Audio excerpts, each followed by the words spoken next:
Hey there, cats and kitties. I am the Blues Man, Johnny Blues, and with this video, we discuss my thoughts on episode 13 of the anime series Violet Evergarden. For all intents and purposes, the series finale overall, and what a hell of a way to go out. The emotional impact of this one, was above and beyond, and then some. Thoroughly bringing tears to my eyes at least 3 times. And I mean, from Violet being introduced to Gilbert's mother by, of course, Gilbert's brother Deithard. At least his name was shown in the subtitles of the previous episode as Deithard, and in this episode it's shown as Deithfried. Now, I've seen on my anime list people, referring to him as Deithfried, so I guess that's his correct name.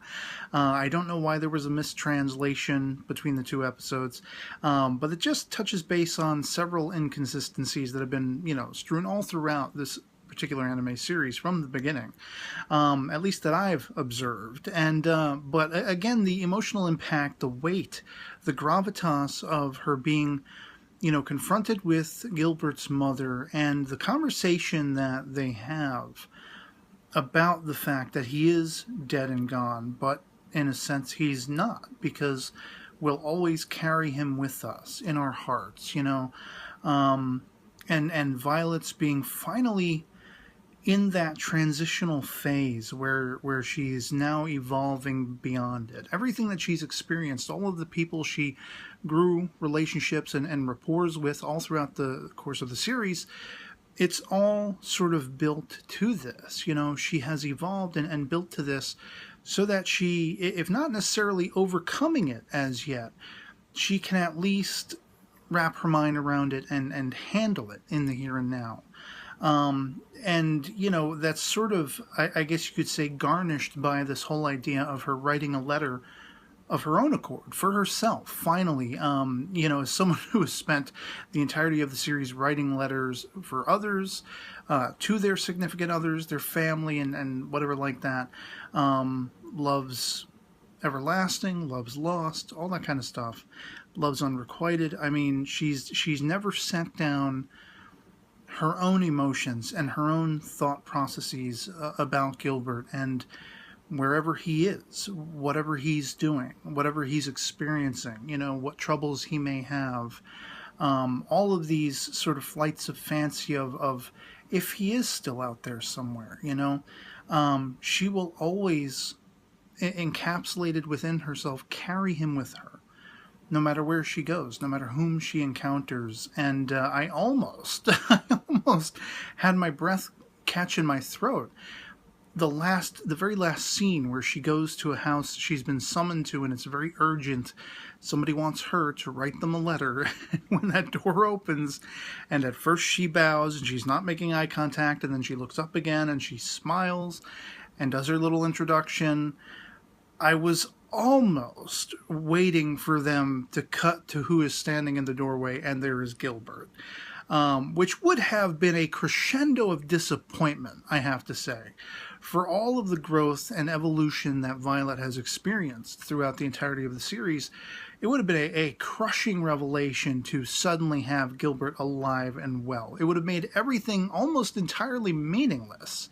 And I was biting my tongue. I'm like, it better not be Gilbert. They better not show Gilbert at this point. He's alive. He's been convalescing all this time while Violet was going through legitimate emotional hell. It would be a smack upside the head, a slap in the face, to suddenly have him alive and well. So I was grateful that didn't happen, and it just sort of tapered off, and that was our ending. Just Violet choosing life, choosing to live her life, embrace it, live, and live even that much more.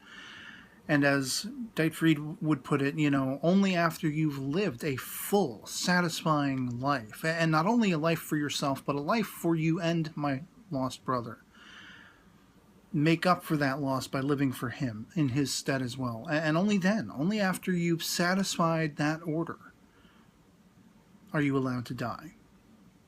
Whereas in the previous episode, just the weight of his venting all of that pent-up emotion and that sadness and the mourning for his brother, we find out through the mother in this episode they were very closely knit brothers. So it's understandable just how much of a sort of vendetta, if you will, a reign of vengeance that Dietrich had against Violet, which I spoke about in my previous episode discussion video.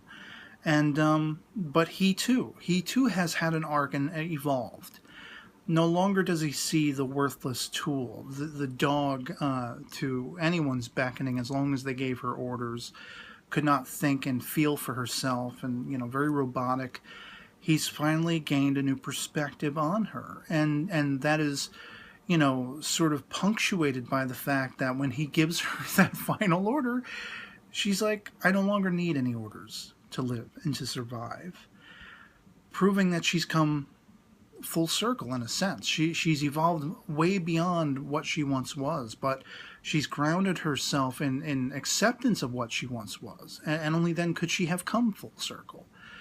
To embrace the loss that she has suffered, the losses that a lot of people have suffered, and to want to commit herself from then on, every step forward, to making that mourning, that loss, that hardship, that heartache, lessened if she can through the power of language and words, and it was utmost incredible. I have had criticisms, and I have objectively, put that into my discussions. I was actually called out for being a hater bitch by one of the elitist sort of hype train fanboys of this particular anime. And this is one of those aspects where I feel like the hype train fandom of any given anime series that has hype built up around it sometimes is one of the greatest disservices to an anime series, to something that maybe other people should be mindful of and should, partake in and actually take the time to check out. But they are rightfully turned away by people who are aggressive in their exuberance and their appreciation of something, and they can't necessarily wrap their Kool-Aid drinking minds around the fact that not everybody has to agree with everyone else, that things are very much subjective. So when I have added objectively to my discussion the criticisms of the visuals of this particular series, where I have encountered and witnessed a lot of these nth degree fanboys and fangirls calling this the best thing since anything ever, at least since the last best thing since anything ever, anime series or otherwise, calling the visuals exquisite and just beautiful and whatever like that. When I have had to watch these episodes and I've perceived this dimming filter, and in some sequences this muddied lens filter, whenever they have nighttime sequences or darker indoor sequences, when I can't parse exactly what's going on. Very much in this episode as well, they pick up with that train sequence, and when they show the bombs underneath the bridge, it's almost an entirely pitch black scene. It's only when Violet subsequently jumps under the bridge and the other Automemor doll guy, when he jumps under and they knock the bombs off.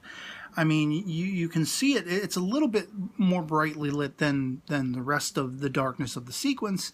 But you can see the just incredible transition from that darkness that you're trying to parse through everything that's going on as the sun comes up over the horizon in the very same scene, and suddenly everything is so brightly lit and it looks exquisite. Well, why can't it look exquisite through every single sequence? Why do dimly lit corridors and the insides of buildings, rooms, and everything like that, the nighttime sequences, why do they have to be as dark as my shirt where I'm trying to see it?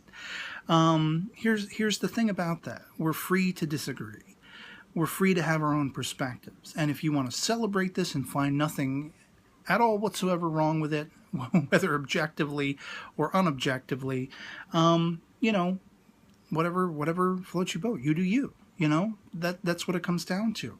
I am here voicing my own singular personal opinion with my experience, my thought processes, and I have mostly celebrated all through my discussions of this anime series, the story, the plot, the characterization, the depth of character.